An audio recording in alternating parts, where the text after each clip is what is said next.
Olá pessoas, eu sou o Léo. E eu sou o Miguel. E esse é o canal Piuí. Tudo que é de ferro, eventualmente enferruja. E não é diferente com Robocop. E hoje a gente tá aqui para falar sobre os dois filmes mais recentes do Robocop, incluindo aquele que tem envolvimento de um grande diretor brasileiro. Holy Christ. Holy Christ, there's nothing left. Então apague as luzes do seu quarto e fique quietinho aí, porque vivo ou morto, você vai assistir a saga Robocop que tá começando agora aqui no canal Piuí. Com like ou sem, a gente vai fazer o vídeo, mas seria bem melhor com like. Então, aperta aí embaixo.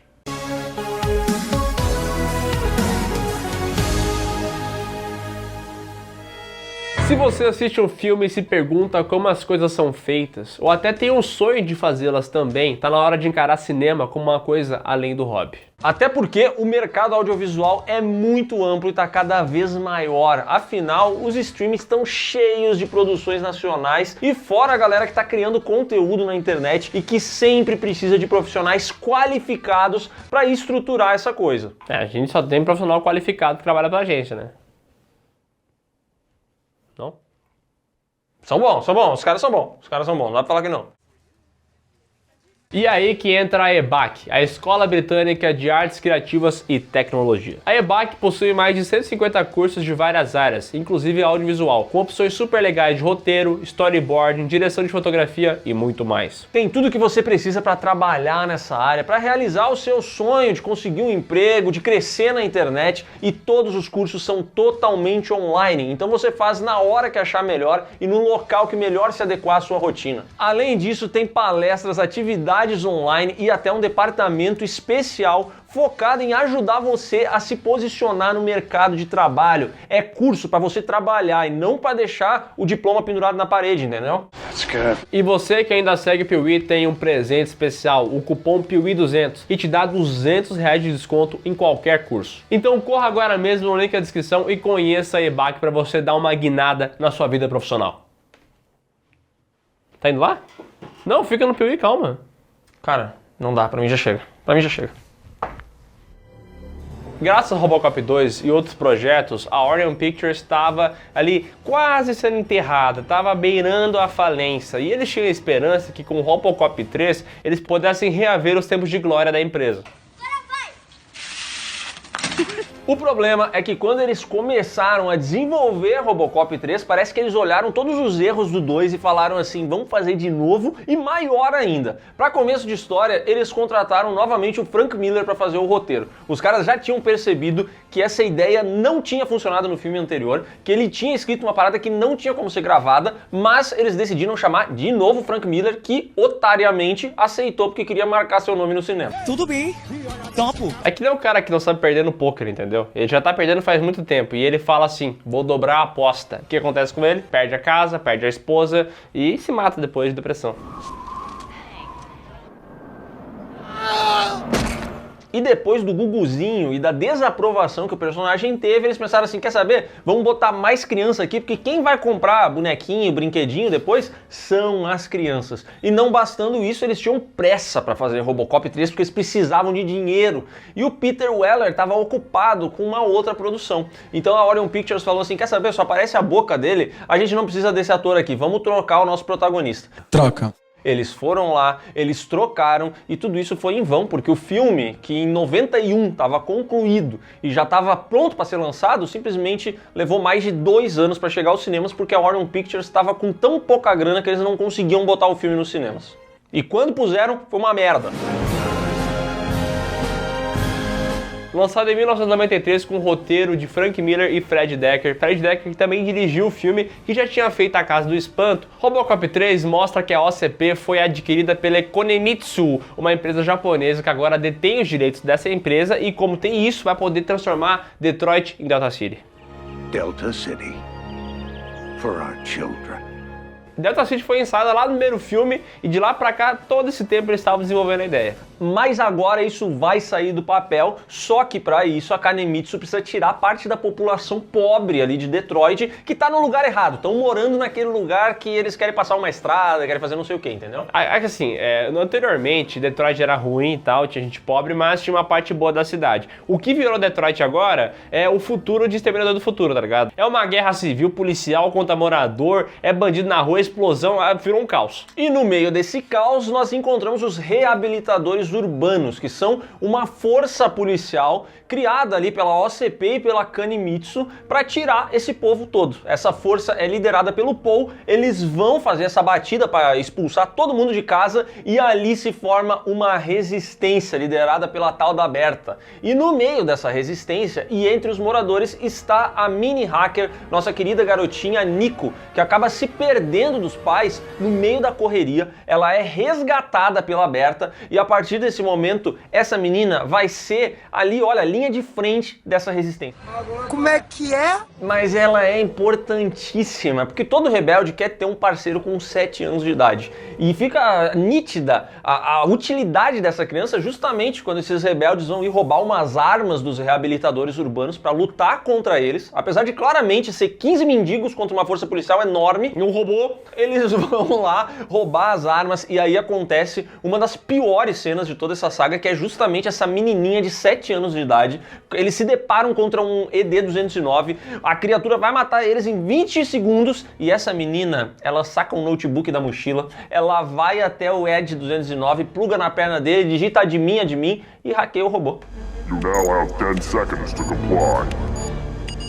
E ela ainda escreve assim, ó, vai agir que nem um cachorrinho. You won't believe this. He'll be loyal as a puppy. E o robô fala o quê? E vão agir que nem um cachorrinho. Be loyal as a puppy. É muito idiota. Idiota! Detalhe que por algum motivo o robô tem umas 3 entradas VGA. Não entendi muito bem pra quê. Ah, quer transmitir ali um jogo do Brasileirão, volta e meia, entendeu? Tá se vendo uma situação meio complicada, quer assistir um joguinho, já usa o robô e assiste.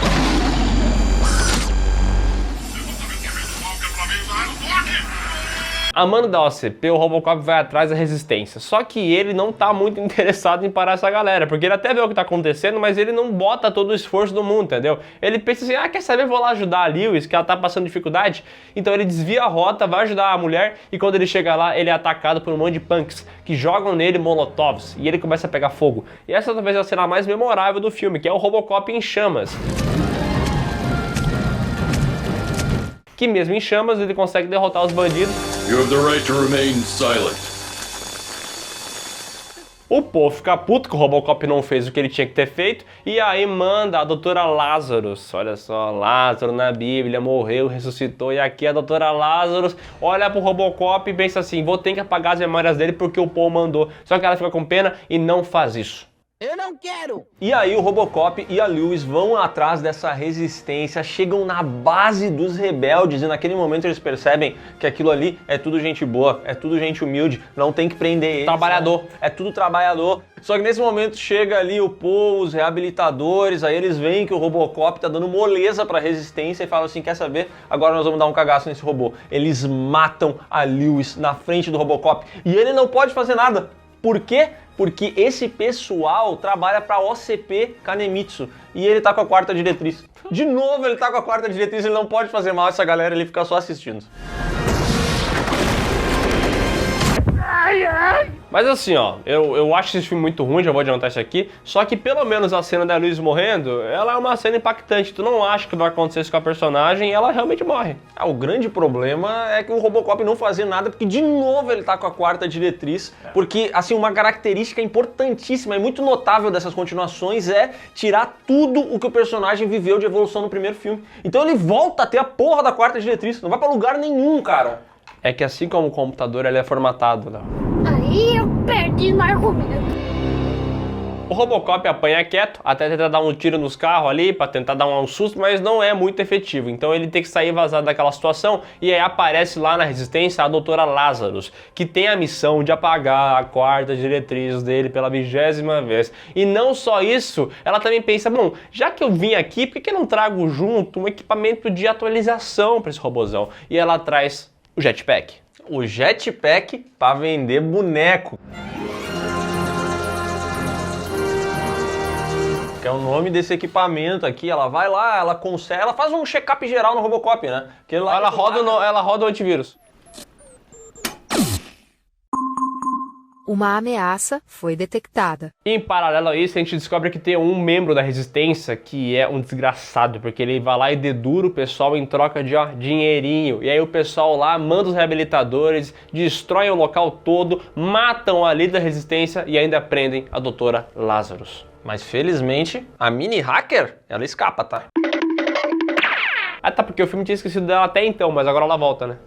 Esse filme aqui, na verdade, ele joga um monte de personagens, é umas coisas meio estranhas. Tipo assim, essa menina, ela se perdeu da família e ela tem 7 anos de idade. Ela não sente falta nenhuma dessa família dela. Automaticamente ela já vira uma líder da Resistência, com seu notebook. E nada faz sentido nesse filme, cara. Porque ela ela fala com o Robocop pesquisa assim, qual que é teu nome? Teus pais, papai. E morreu. Your parents. E a criança... Pois é, né? Acontece todo dia. Fazer o quê, né? Importante falar que enquanto tudo isso aí tá acontecendo, o CEO da Kanemitsu começa a ficar chateado com o que tá acontecendo em Detroit, entendeu? Porque os planos não estão saindo como ele imaginava. E aí ele manda ativar o protocolo Samurai Robô.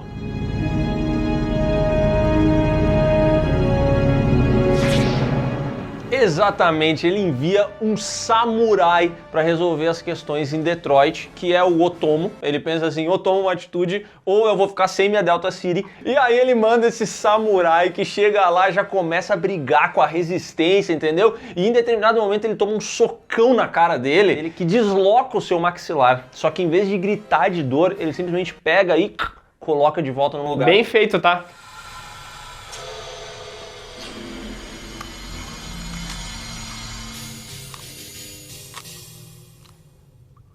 E ali é revelado que ele não é simplesmente um samurai, ele é um samurai robô, cara. E vou dizer uma coisa, tá? Bem feita essa maquiagem aí do samurai robô, é realmente bom esse jeito que desloca. Pô, é a única coisa boa do filme. Eu fico feliz que tu conseguiu achar essa pequena trufa no meio desse bolo de merda que é esse filme aqui. Não, mas aqui também, não dá pra só ver o ponto negativo da coisa. A trama é horrível. Eu tenho que falar assim, esse filme aqui é mais caro do que o Robocop 1 e do que o Robocop 2. Em algum lugar, eles tiveram que colocar essa grana, né? Cara, eu não sei onde eles puseram essa grana, mas eu tenho uma certeza. Não foi no roteiro do filme, não faz sentido nenhum, cara. Tem samurai robô, tem a menina que não sente falta de nada, tem uma resistência que ninguém sabe por que se formou, como é que se formou, porque, vamos sair de casa, mas, cara, eles moravam no pior lugar do mundo, sei lá pra onde eles iam ir. E esse filme vai jogando um monte de coisas e personagens, e todos os personagens são idiota, tá? Tipo assim, tem uma menina hacker, que não tem como acreditar nisso. Não bastando, daí tem um samurai robô. Porra, um samurai robô, isso é muito idiota, né? Até de falar idiota. Mas tudo tem limite. Quando o Robocop chega lá na Resistência, ele não encontra ninguém, só encontra o robô samurai. E ele pensa, ou eu bato nesse samurai ou eu tomo outra. Então ele começa uma grande batalha, é tiro, é chicotada, é espadada, um monte de coisa que acontece. Mas o Otomo tomou um monte e morre.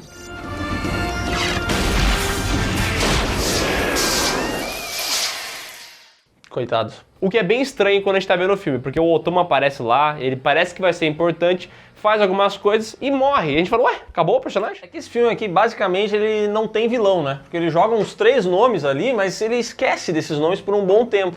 E aí, depois de arrancar a cabeça do Otomo, o nosso querido Robocop pega o seu jetpack para vender boneco e vai até o centro de Detroit, onde está rolando uma grande batalha da resistência junto com a polícia de Detroit contra a OCP e os reabilitadores urbanos. E aí, ele nem para lutar com essa galera. Ele simplesmente passa voando com seu jetpack para vender boneco, dá meia dúzia de tiro, a galera comemora, bate palma e ele sai. E essa cena do jetpack, ela é muito memorável, porque é horrorosa, né? Quando ele chega lá pra prender o Paul, ele percebe que o Otomo aparece lá pra defender o cara. Mas aí, o Otomo não tinha morrido? Aí que tá, tem mais de um Otomo. Otomo tomou chá de multiplicação, então agora são 2 Otomo que estão ali prontos para arrebentar o Robocop. Começa uma grande batalha e a gente pensa, cara, o Robocop não tem como vencer esses 2 samurais robôs. Mas aí que tá a importância desse filme, esse roteiro que trabalhou sabiamente, uma hacker de 7 anos lá no início do filme, que aqui consegue hackear os robôs à distância. À distância? Como é que ela fez isso? Cara, tecnologia demais! Ela pega o Bluetooth, ela procura lá o Otomo 1, o Otomo 2, conecta nos 2 e ela manda os robôs se atacarem. E aí o Robocop ele não faz nada nessa batalha, ele fica lá parado, porque quem realmente salvou tudo aqui Foi essa menina. Os Otomo dão um duplo KO, morrem. Aí o Robocop explode aquele local e sai de lá voandinho com um jetpack pra vender boneco. Ah, no final eles tentam fazer ali uma cena inteligente, aí aparece o CEO da Kanemitsu, ele chega no Robocop e ele reverencia o Robocop. Por quê? Porque ele tava achando que os americanos não faziam nada de bom, mas agora ele viu que os Estados Unidos têm uma coisa boa sim, que é o tal do Robocop. Vai tomar no cu, vai. Ah, vai tomar no c... Robocop 3 custou 22 milhões. É o mais caro dessa trilogia, foi detonado nas críticas, porque esse filme aqui é horroroso. Eles pegam esse personagem que era extremamente interessante do Robocop, o Alex Murphy, cheio das tramas humanas, é policial, é robô, era um negócio complexo, e eles fazem um filme idiota pra vender boneco pra criança. Isso é imperdoável. Esse filme aqui perdeu a violência, porque ele é um filme pra criança, mas também perdeu tudo que tinha de bom, sabe? Meu Deus do céu, não sobrou nada. Eu acho que assim, os executivos por trás de Robocop é um case de fracasso impressionante a maneira como eles não conseguiram entender o que fazia o Robocop dar certo e ser tão genial, entendeu? Porque eles tiraram tudo que tinha de legal e eles acreditavam que era o robô. Era isso que eles pensavam que era legal, entendeu? O personagem robô vai ser muito legal, mas não era isso. Se é pra ser robô, tu vai assistir Giban então, né? Vai se defender do mal.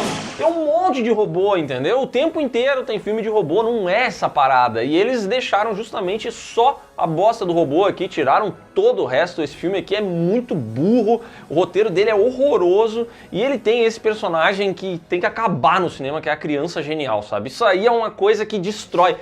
A criança genial, ela faz com que um filme se torne intragável para um adulto. Porque o adulto, ele já chegou ao ponto de perceber que uma criança de 7 anos não tem como hackear o robô militar mais avançado do mundo. Ah, mas tem as crianças super habilidosas, a criança gênio e tal. Tá bom, mas assim... Não tem, é mentira. Criança tem que brincar, já dizia o comercial de TV.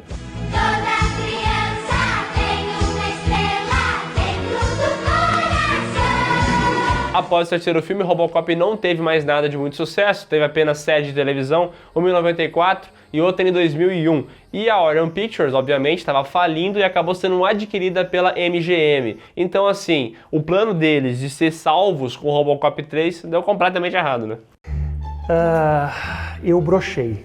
Mas pelo menos a MGM sempre viu potencial em Robocop. Desde 2005 eles tentavam de todas as maneiras fazer um reboot desse personagem nos cinemas. E o nome escolhido para isso foi Darren Aronofsky, de Cisne Negro, que ficou anos e anos conversando com o estúdio. O filme quase saiu, mas as divergências criativas realmente impossibilitaram que esse Robocop de Aronofsky ganhasse vida. É que assim, muitas pessoas acham que um filme é o diretor que faz. O diretor tem a ideia, ele vai lá e faz o filme dele junto com o roteirista. Mas geralmente esses filmes de produtora, que tem um personagem já conhecido, que já foi trabalhado por outra pessoa, quem manda no projeto é a produtora. Então eles falam, a gente quer um filme que seja de tal e tal maneira, que funcione de tal maneira pra vender tal coisa. E aí vem um diretor tipo o Darren Aronofsky, que é um cara que tem visão, e ele não vai aceitar mudar a visão dele por causa da produtora. Tem alguns que aceitam, mas o Darren Aronofsky jamais faria isso, né? Eu não quero. E o estúdio era simplesmente implacável, ele queria que fosse feito da sua maneira, então o Aronofsky foi descartado.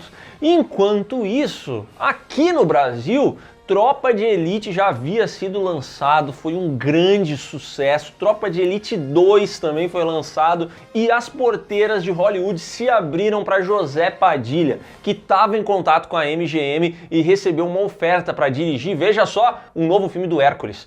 Ué? E aí ele falou assim, puta, eu não tenho interesse nisso aí, muito obrigado. Então ofereceram para ele Os Sete Samurais. E ele falou assim, cara, sinceramente, eu não tenho interesse nisso. Só que nessa sala de reunião tinha um pôster do Robocop na parede. E aí o Padilha conta que ele apontou para esse pôster e falou, agora, isso aqui eu tenho interesse. E aí, quem acabou sendo o diretor do novo Robocop? Zé Padilha. Ele mandou bem, ele foi pidão, né? Me dê, babai. Lançado em 2014 com o roteiro de Joshua Zettemer de Quantum of Solace e Michael Miner, do filme original, com direção de José Padilha, o diretor de Tropa de Elite 1 e 2. Robocop se passa num futuro onde os robôs da OCP já dominaram tudo, entendeu? Eles realmente são muito usados em alguns locais do mundo para combater o crime. E eles são efetivos? Dentro do ponto de vista americano, sim, porque eles conseguem pacificar esses países tipo Irã, entendeu? Eles vão lá, os americanos pintam e bordam, fazem o que querem. Inclusive tem uma cena muito legal aqui no Teherã, que abre o filme, que tem os robôs matando geral e tudo mais, só que eles têm um pequeno probleminha, eles são robôs, então em determinado momento o robô vê uma criança com uma arma e ele mata a criança. E é justamente esse o motivo pelo qual os americanos ainda não aceitam robôs como força policial, porque as pessoas ainda não confiam nisso. Então tem uma lei que proíbe os robôs da OCP de estarem pelas ruas dos Estados Unidos combatendo o crime. Mas para tentar fazer essa lei passar nos Estados Unidos, a OCP investe uma grana boa no Datena americano, interpretado pelo Samuel Jackson, que faz lá a linha direta, fica falando que o robô é bom sim, que o robô é inteligente, que ele matou a criança com faca, mas a criança tava com uma faca. E ele fala, let's balance, America, let's balance! E a câmera começa a balançar assim. E ele fala, ô Governator, e aí a the violence, Governator? Vagabundo, é o que eu digo, nem dentro de casa o cidadão tem tranquilidade mais. E essa é a parte mais crítica do filme, a mídia. Então, quando acontecem as merdas, o nosso Geraldo Luiz Datena, ele omite essas coisas, entendeu? Ele não fala o que rolou, ele corta pra outra etapa do programa, ele já chama o comandante Hamilton. E daí eles cortam pro cara no helicóptero. Corta que for feio. Então, assim, esse filme aqui, ele tenta pegar aquela parte do primeiro, da crítica à mídia, da violência, do fascismo. Tinha tudo isso aí no primeiro Robocop e eles tentaram fazer aqui também. Funciona às vezes, mas não é aquela crítica que enche os olhos, tá ligado? Mas é legal, esse início do filme é legal, tá? Tá bom. Bom, vendo que os Estados Unidos não querem abraçar os robôs, Raymond Sellers, o CEO da OCP, interpretado pelo Michael Keaton, decide então que eles precisam mudar a estratégia. Eles precisam parar de apostar em um monte de robôs e criar uma figura pela qual a população cria algum tipo de apreço, que seria justamente aí um policial ou uma máquina, de repente, que seja metade homem, metade máquina. E é nesse momento em que Alex Murphy entra na jogada, porque ele tá tentando caçar o chefão do crime, Anthony Vallon. Que vilão, hein? Esse é um dos grandes vilões do cinema, tá? E ele tá atrás desse cara, só que no meio do rolê, um dos capangas do criminoso vai lá e planta uma bomba no carro do Murphy, que quando ele chega em casa à noite, tá fritando um bifinho com a esposa, começa de repente a tocar o alarme do carro dele, ele vai lá ver o que é, e quando ele abre a porta, o carro explode e ele fica desfigurado.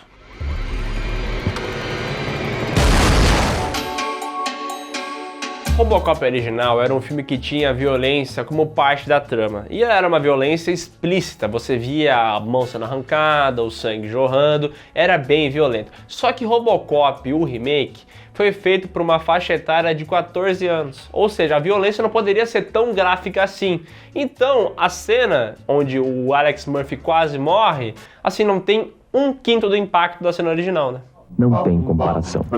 Murphy fica um lixão, né? Tá todo queimado, todo zoado. E a Clara, a esposa dele, concorda que o Dr. Norton, personagem do Gary Oldman, trabalhe nesse cara pra ele virar o Robocop. E aí começa aquela cena que já tinha no original, do pessoal trabalhando nele, colocando as peças, ensinando ele a ser robô. E aí a gente tem o primeiro vislumbre dessa nova armadura, né? Que é animal. Lindo. Animal. Eu acho muito foda a atualização que eles fizeram do traje do Robocop. Pra mim funciona demais. E esse momento em que ele acorda e ele realmente fica perplexo com o que aconteceu, entendeu? Porque, cara, cadê meu corpo? Que acidente foi esse? O que tá rolando? Ele tenta fugir da OCP.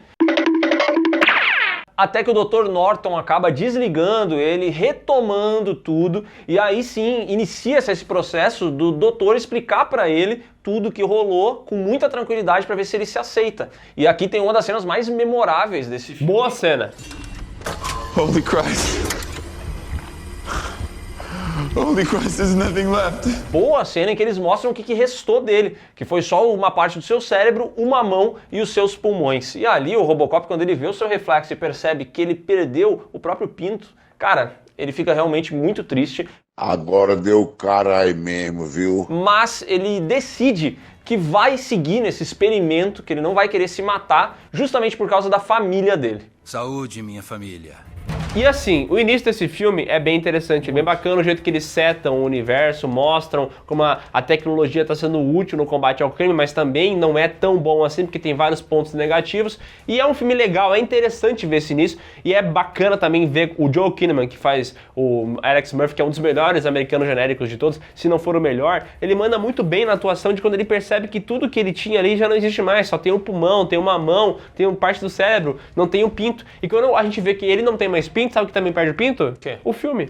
Exatamente, cara. O início desse Robocop, ele é muito bom, porque ele começa a setar o universo de uma maneira tão interessante, sabe? Ele consegue atualizar essa atuação da OCP em países estrangeiros, mas tem esse problema nos Estados Unidos, tem o cara que está apresentando, ele funciona muito bem. Quando aparece o Robocop, é legal, só que daqui pra frente, o filme já não sobe mais. Ele vai ficar um tempinho reto e depois a ladeira abaixo.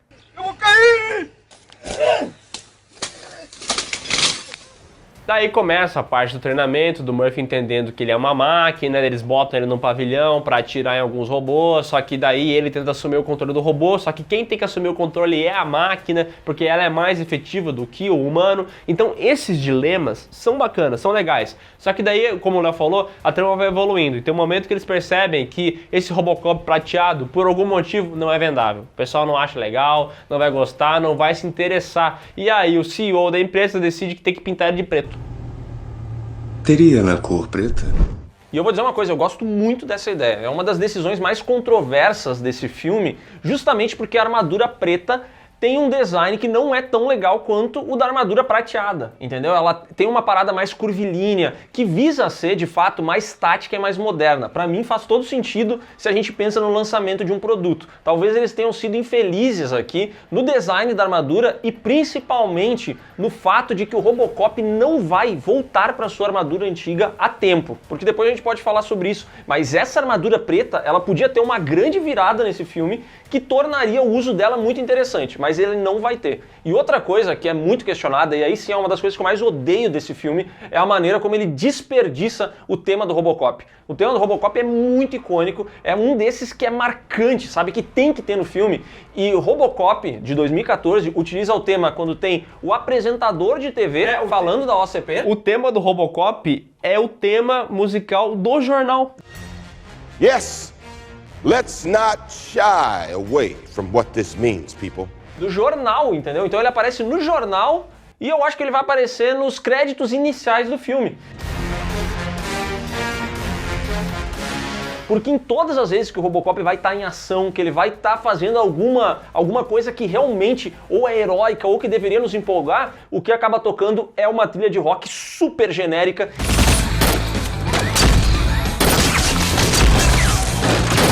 E eu acho isso, assim, um crime contra o Robocop. Heresia! E a trilha sonora original, o score do filme, tem muito uma pegada, tá ligado? Free Copyright Action Movie Music, tá ligado? Quando tu bota aí no YouTube, quer botar uma cena num vídeo e tal, tu procura essa música sem direitos autorais, parece isso, é um negócio genericaço. Com umas batidas meio Skrillex do nada e... Cara, a trilha sonora original desse filme é muito ruim, mano. Pelo amor de Deus. Com seu novo traje e alguns treinamentos, o Robocop começa a ser preparado para ir para as ruas e também para ser apresentado à população. E aí eles carregam todo o HD da polícia, com todos os suspeitos, para que ele tenha essas informações, entendeu? E nesse momento o robô começa a dar problema, porque tem muito crime acontecendo, tem muita gente para prender, ele é capaz de prender todo mundo e ele começa a entrar em parafuso. Pane no sistema, alguém me desconfigurou. E aí, o nosso querido Raymond Sellers, o CEO da OCP, ele chega pro Dr. Norton e fala, ó, o robô não tá confiável, ele tá ficando maluco. Tu pega esse robô e dá um jeito nele. E aí, o nosso Dr. Norton abre o cérebro de Alex Murphy, em outra cena que também é bem lembrada, justamente por mexer com essa parte mais orgânica dele e tal, e bota ali um chip da Vivo que impede o cara de sentir qualquer tipo de emoção. Então ele vira um robô, 99% robô. Uma máquina! E aí, quando ele vai ser apresentado ao público, ele já tá zero emoção, ele ignora a família dele, o filhinho fica triste, e no meio dessa apresentação, ele tá, entendeu, com o dever no talo, ele só quer saber de cumprir seu dever. E lá no meio dessa galera que tá ali na plateia, ele encontra um acusado de assassinato. E aí ele vê esse acusado de assassinato que foi ver um evento da polícia, e ele vai lá e prende o cara. Mandou bem esse bandido, né? Cara, a gente nunca vai entender por que um assassino foi numa apresentação de um policial, mas beleza. Porque é burro! Burro! Burro! Com o passar dos dias, o Robocop começa a virar um herói pra todo mundo. E aí todo mundo confia no cara e eles revogam aquela lei que proibia a força policial ser de robôs. Ou seja, o plano da OCP tá dando certo. Essa vai ser a minha melhor vigarice. Mas depois desse ponto aí, pra mim o filme virou um blockbuster genérico de ação, entendeu? Não tem nenhuma cena realmente memorável, o Robocop ele aparece atirando, anda de moto, tem conceitos interessantes, mas cara, parece um filme genérico anos 2010, tá ligado? Não tem nada de novo assim, que tu fala, nossa, que cena incrível.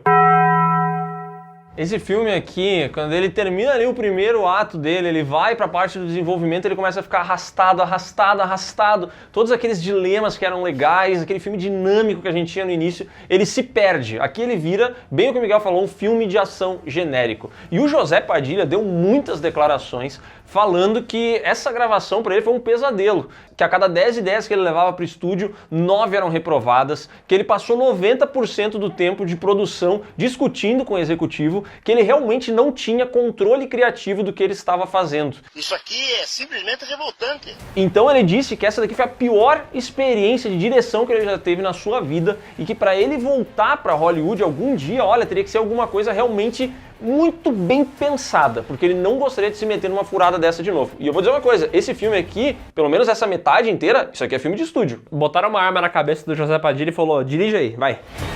O Robocop tá cheio de restrições na cabeça dele, mas mesmo assim ele começa a pensar na família, começa a lembrar do lado humano dele, afinal o cérebro dele ainda é humano. E ele começa a pensar e lembrar de quem tentou assassinar ele resolve que vai atrás disso. E quando ele vai atrás disso, ele começa a descobrir coisas muito piores, porque parece que esse pessoal, esses bandidos, têm ligação lá com o Mattox, que é o cara que tava ensinando ele a como ser robô, como atirar e tal, aquele carequinha baixinho, pequenininho, sabe? Os bandidos estão ligados com a polícia. Por quê? The system is fuck. O sistema é foda. Vendo que vai dar merda pro lado da OCP, o Sellers decide que vai acabar com o Robocop de uma vez por todas. Até porque ele já cumpriu o seu dever. Eles já conseguiram revogar a lei, então não tem mais por que ele ficar mantendo o Robocop. Agora ele pode descartar isso aí e botar robô que é 100% máquina nas ruas. Porém, na hora que os agentes da OCP vão fazer isso aí, o Norton aparece e liga o robozão. E aí o robozão fica louco da cabeça, começa a atirar em todo mundo, e ele pega a motoca dele e vai lá pra OCP pra acabar com o desgraçado do Sellers. E aí o negócio vira Vingadores Guerra de Ultron. Vira aquelas batalhas de robô com robô, de boneco com boneco, entendeu? O robô era robô o filme inteiro. O Robocop andava lentinho aqui, aquele negócio travado, porque ele era um robô. Do nada, simplesmente do nada, ele vira um ninja. E ele começa a pular e começa a ser super móvel e não dá pra entender como é que isso aconteceu, né? Puta, eu realmente detesto esse momento em que o Robocop vira um personagem da Marvel.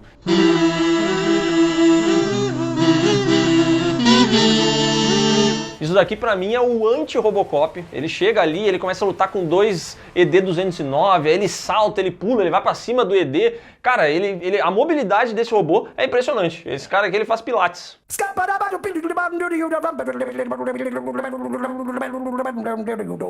E o Sellers dá uma de vilão genérico de filme que pega a esposa e o filho do Murphy, leva até o terraço do prédio e fica ameaçando que vai matar se o robô não parar. Só que o robô tem aquela diretriz que impede que ele mate o Sellers, né? Afinal, tem aquela diretriz pra proteger o pessoal da OCP. Só que daí, o bracinho do Robocop tá apontando a arma ali pro cara e tá levantando, a gente fala, mas peraí, como é que ele tá fazendo isso sendo que ele tem a diretriz? Ele tá fazendo isso porque o Raymond Sellers tá apontando uma arma pra um inocente.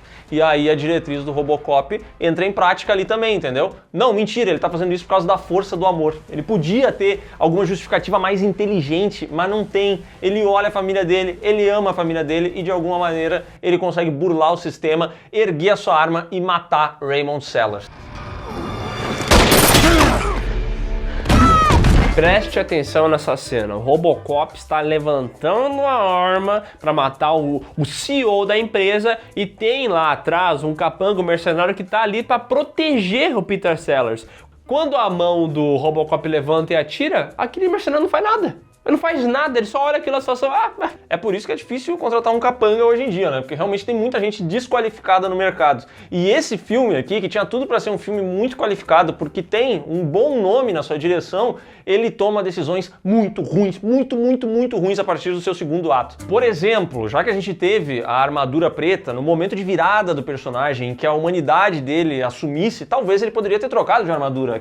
Aqui no final ele já poderia estar com a sua armadura prateada. Até porque ele percebeu que no momento que eles colocam a armadura preta e mudam a configuração do cérebro dele, ele começou a ser mais, tipo assim, assumido pela OCP, entendeu? Tava controlando ele. Eles poderiam utilizar essa mudança de armadura para mostrar a mudança do personagem, o entendimento que ele teve sobre isso. E pra mim, o final do filme demonstra que, mais uma vez, ninguém entendia o que tava fazendo com o Robocop. Não tô entendendo nada. Cara, como é que eles botam um final em que a força do amor vence? Usa uma solução inteligente, bota uma outra diretriz que vai fazer que no momento que o Raymond Sellers talvez aponte a arma pra mulher do Murphy, aí sim ele veja, o cara vai atacar um inocente, eu vou atacar ele. Sabe? Cria alguma solução que não seja a motivação do personagem, porque isso é muito ruim. Muito ruim. Robocop custou 100 milhões e faturou 242. E as críticas foram mistas, porque esse filme aqui tem conceitos interessantes, tem uma boa produção em alguns momentos, o CGI dele é muito bem feito, o design de produção é bom, a direção no início é bem criativa. É muito interessante ver como o José Padilha trabalha o jornal para ali mudar a opinião pública. É legal essa parte do início do filme, como eles setam o universo. Mas o meio e o final desse filme é uma queda livre. Esse daqui pra mim é o caso clássico de filmes que começam bem e terminam muito mal, porque assim, ele começa, dá vontade de assistir ele, só que aí você vai ter que encarar 1h15 de um filmaço genérico, absurdo, assim, de ação, que, cara, chega uma hora que não tem nada de Robocop nisso aqui, ele realmente é só um filme de um androide que foi criado para combater o crime e decidiu se voltar contra a sua organização. Ponto. É só isso. Bom, até 2014, Robocop recebeu um monte de videogames, recebeu quadrinhos, aliás. Se você quer saber a história original do Frank Miller para Robocop 2, isso aí virou uma série de quadrinhos que são horríveis. Fazem até o segundo filme parecer bom. E posteriormente o Robocop acabou caindo em uma espécie de limbo, entendeu? Porque esse Robocop de 2014 deveria dar início a uma saga, mas a verdade é que ele não foi tão bem. Felizmente, a MGM, que foi adquirida pela Amazon, agora parece estar pensando em um projeto não só de filme, mas também de série para o universo do Robocop. E eu acredito de verdade que muito em breve a gente vai ter alguma coisa sobre esse personagem. E antes disso acontecer, é importante falar que Robocop é um desses filmes que realmente marcam uma geração inteira e também marcam a história do cinema. Eu tô falando do primeiro filme, né? Claro que teve sequências que estão bem abaixo, mas ainda assim o Robocop, o personagem, ele é muito memorável. E quando a gente pensa em anos 80, ele é um desses grandes ícones dessa década, né? Aliás, a Netflix tem aquelas séries, filmes que marcaram a época lá, e tem a história do Robocop, os bastidores, é bem legal, tem Alien também, enfim, tem vários filmes muito memoráveis como Robocop.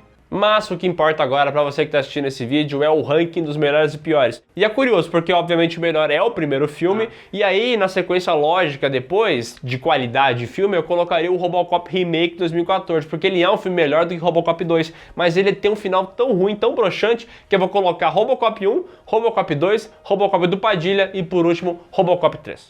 Eu vou seguir o relator, apesar de eu achar também o Robocop do Padilha um filme medíocre, digamos assim. Eu acho ele muito fora do que é Robocop, me incomoda muito a maneira como ele é genérico e pra mim eles desperdiçaram um monte de ideias interessantíssimas. Eu juro que eu gostaria de saber, ouvir do Padilha um dia, o que ele pretendia fazer, sabe? Porque eu tenho a impressão que esse filme tinha muito potencial e foi todinho pro ralo. Ele tá nos primeiros 30 minutos de filme, nossa, filmaço. Depois dali, aí se vai. O Padilha tinha a ideia de colocar, sabe quem? Quem? Então é isso, pessoal. Se você gostou desse vídeo, dá um like aqui embaixo, se inscreve no canal, marca o sininho e comenta quanto você ficou decepcionado com o Robocop 2014 e também o seu ranking. E não se esquece de conferir os links que estão aqui na descrição, especialmente o link do PeeWeeCast, o podcast do canal Piuí, que tem que ter um episódio sobre robôs pra gente poder fazer grandes embates, porque o cinema tem grandes robôs, entendeu? E também tem que fazer um episódio de filmes que marcaram época. Esse nome é bom. Esse nome é bom. Gostou? Gostei. Pode ter brinquedos que marcaram época também. Boa.